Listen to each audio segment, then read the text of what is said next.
Hey everyone, today I'm going to take you through a crash course in reading basic music. So, if someone places a piece of music in front of you, where do you begin in reading and understanding the music? In order to begin to understand the music, you will need to know some of the basic music theory. A brief introduction of this can be found in my previous video, Basics of Music Theory.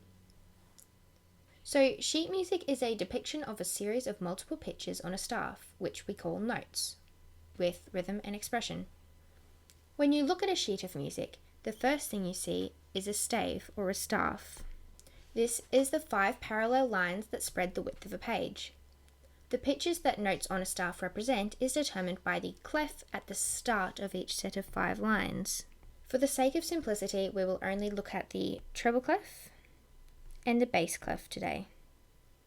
A treble clef wraps around the line second from the bottom of the staff, which, in this clef, is the note G. From this, we can work out the rest of the pitches corresponding to the lines and spaces of a staff. From bottom to top, the lines are E, G, B, D, and F. Or, every good boy deserves food. Now, the spaces from bottom to top are F, A, C, E, or face in the space. Now, let's look at the bass clef. It begins on a line second from the top of the staff, which in bass clef is the note F. Once again, we can use this note to work out the rest of the notes in the lines and spaces of the staff. The lines, bottom to top, are G, B, D, F, A, or good boys deserve food always. And now the spaces, bottom to top, are A, C, E, G, or all cows eat grass. Hopefully those phrases will help you remember what the notes are. To temporarily extend the staff for higher or lower pitches, small lines parallel to the staff can be written in. For example, just like this. These are called ledger lines, and they are used the same way in all clefs. Now that we know how to work out what pitch is supposed to be played with a given note, we can begin to look at the rest of the music. After the clef at the beginning of the line, there will be the key signature. We won't look at that today, but in my video, Basics of Music Theory, I did go over key signatures briefly. The next symbol we see are 2 numbers in fraction-like form, one on top of the other. This is called the time signature. Quick definition break. A beat is the pulse of the music, equally spaced in time. Bars, or measures of music, are equal length segments signified by a single vertical line on the staff and determined by the time signature. Back to the time signature. The top number states how many beats make up a bar of the music.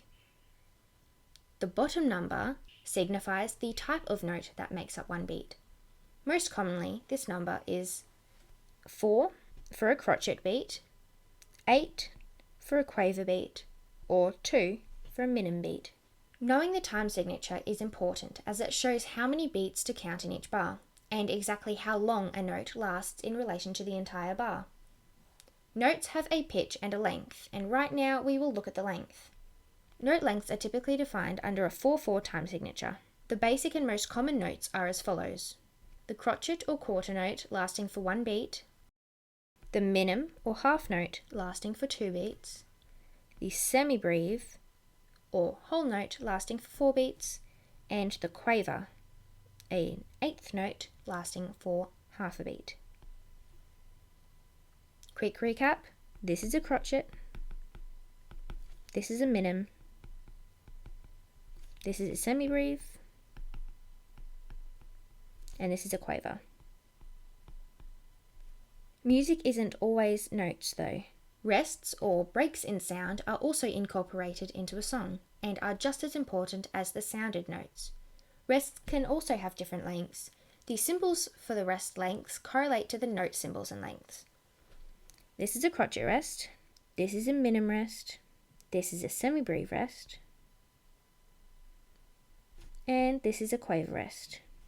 An easy way to remember the difference between the minim rest and the semi-breve rest, because they look the same, is mini sits and semi hangs. Now that we know about time signatures and note lengths, we can begin to look at tempo. Tempo is the marking of BPM, or beats per minute. Basically, the tempo tells you how fast to play the piece of music, or the speed. The tempo will be above the start of the first line of music, in the form of note equals BPM.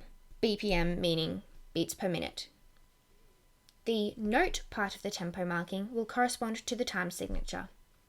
As the tempo is how many beats per minute, it will directly relate to the bottom number of the time signature, which, as a reminder, tells us what type of note makes up a beat.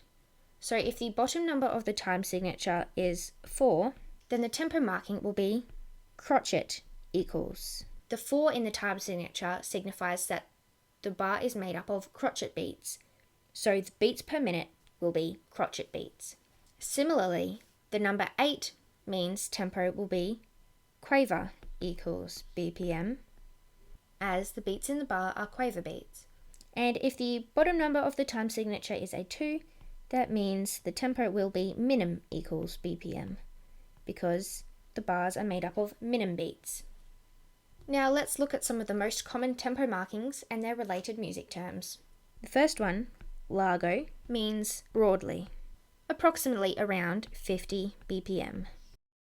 Adagio, meaning at ease, is approximately around 70 BPM.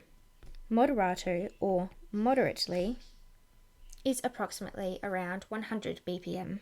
Allegro, or bright, is around 140 BPM. And lastly, presto, meaning very fast, around 170 BPM. Remember, BPM means beat per minute, and directly relates to the bottom number of a time signature, as that determines what type of note makes up one beat. So, how many, in this case, crotchet beats in 1 minute. Now, with all this information I have just unloaded on you, you should be well on your way to reading music. This video has looked at the music staff, music clefs, note pitches, time signatures, note and rest lengths, and tempo. This should be just enough information to begin to read and play basic music. Check out my other video, Basics of Music Theory, for some extra information on key signatures, dynamics, and articulation. Let me know in the comments if you have any further questions or any topics you would like me to make a video on. Feel free to rewind, replay any parts of this video if you didn't understand something, and let me know if you didn't understand something, because I can always make another video on that topic specifically. I really hope you enjoyed. I hope you learnt something. See you next time.